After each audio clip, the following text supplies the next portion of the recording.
பாண்டிச்சேரி வந்திருந்தாரு, பிரச்சாரத்தில் ஈடுபட்டிருக்காரு, 20 நிமிஷம் பேசுகிறாரு. என்ன பேசினாரு, என்ன வளர்ச்சி விஜய் நாங்க வரவேற்கிறோம். பாண்டிச்சேரிக்கு இவ்வளவு ப்ராப்ளம் நடந்து இப்பதான் ஃபர்ஸ்ட் டைம் பாண்டிச்சேரியை சூஸ் பண்ணி வந்திருக்காரு. ஸோ நாங்க அவங்கள வரவேற்கிறோம். அதாவது அவர் பேசின எல்லாமே நல்ல ஃபயர் ஸ்பீச் தான். ஆக்சுவலா வந்து மணல் அரிப்பை பத்தி இந்த கண்டென்ட்ல பேசியிருந்தா நல்லா இருந்திருக்கும் அப்படின்னு. ஏன்னா கிராம பகுதிகளில் மணல் அரிப்புனால ப்ரொடெஸ்ட் பண்ணி மக்கள் நிறைய தடவை கேட்டு அதுக்கான சொல்யூஷன் யாருமே கொடுக்கல.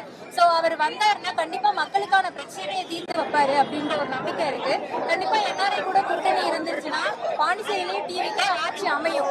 ஸோ நம்ம மக்கள் பிரச்சனையை என்னன்னு சொல்யூஷன் பார்த்து அவர் வந்து அதுக்கான பிரச்சனையை சொல்யூஷன் கொடுப்பாரு. ஸோ ரெஸ்டோபாப் வந்து பாண்டிச்சேரியில் அதிகமா இருக்கு. ஸோ அதை கம்மி பண்ணிட்டு மக்களுக்கு என்ன நீடு, மக்களுக்கு என்ன தேவை இருக்கோ அதை மட்டும் அவங்க பண்ணினாங்கன்னா இன்னும் பெட்டரா இருக்கும். இளைஞர்கள் தான் இந்த நாட்டின் தூண்கள். ஸோ அவங்களுக்கு வந்து ஒரு நல்ல பாதையை அமைச்சு கொடுக்கணும், நல்ல ஒரு தொழில் வழக்கு அமைச்சு கொடுக்கணும், அவங்களுக்கான ஒரு நல் வாய்ப்பு, அவங்களுக்குன்னு ஒரு நல்ல ஒரு வாழ்க்கையை அமைக்கணும், அவங்களுக்குன்னு ஒரு பணி, நிரந்தர பணி இதெல்லாம் கொடுத்தாதான் அவங்க கொஞ்சம் இது பண்ணுவாங்க.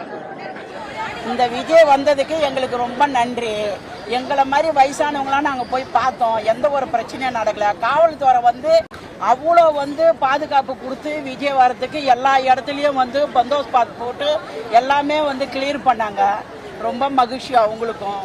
இந்த மாதிரி வர மக்களுக்கும் வந்து அவர் நல்லா ஆறுதலையாக பேசினார். இளைஞரை மட்டும் பேசக்கூடாது, வயசானவங்களையும் பேசணும், வயசு பொண்ணுங்களையும் பேசணும், அவங்களும் ஓட்டு போடுவாங்க. ஆனால் அவர் வந்து அதை சொல்லலை. இருந்தாலும் எனக்கு மன வருத்தம் அது உண்டு. ஆனால் இருந்தாலும் ஆம்பளைங்களையும் பேசணும், பொம்பளைங்களையும் பேசணும், வயசானவங்களையும் பேசணும். குடும்பன்றது எல்லாமே, குடும்பத்தில் வந்து இத்தனை பேர் இருப்பாங்க, குழந்தைங்களும் நீ வந்து பேசணும் மேடையில். அப்போ தான் வந்து ஆசை வரும். நீ வந்து இளைஞரை மட்டும் பேசினா எனக்கு வந்து அது கொஞ்சம் வருத்தமாக தான் இருந்தது. அப்படி பேசக்கூடாது. எல்லாரையும், ஆண்கள் பெண்கள் எல்லாரையும் பேசணும். மக்களுக்கு வந்து எல்லாரும் தொண்டு செஞ்ச காவல்துறைக்கு முதல்ல நீங்க நன்றி தெரிவிக்கணும். ஒரு இடமும் ஒரு இடத்துலயும் பாண்டிச்சேரி மட்டும்தான் வந்து காவல்துறை ரொம்ப வந்து உங்களுக்கு வந்து ரொம்ப சிறப்பா இருந்தது. வேற எந்த ஊர்லயும் உங்களுக்கு அந்த மாதிரி சிறப்பு வராது. பாண்டிச்சேரியில முக்கிய அவசியம் இந்த காவல்துறைக்கு நான் ரொம்ப நன்றி தெரிவிச்சு.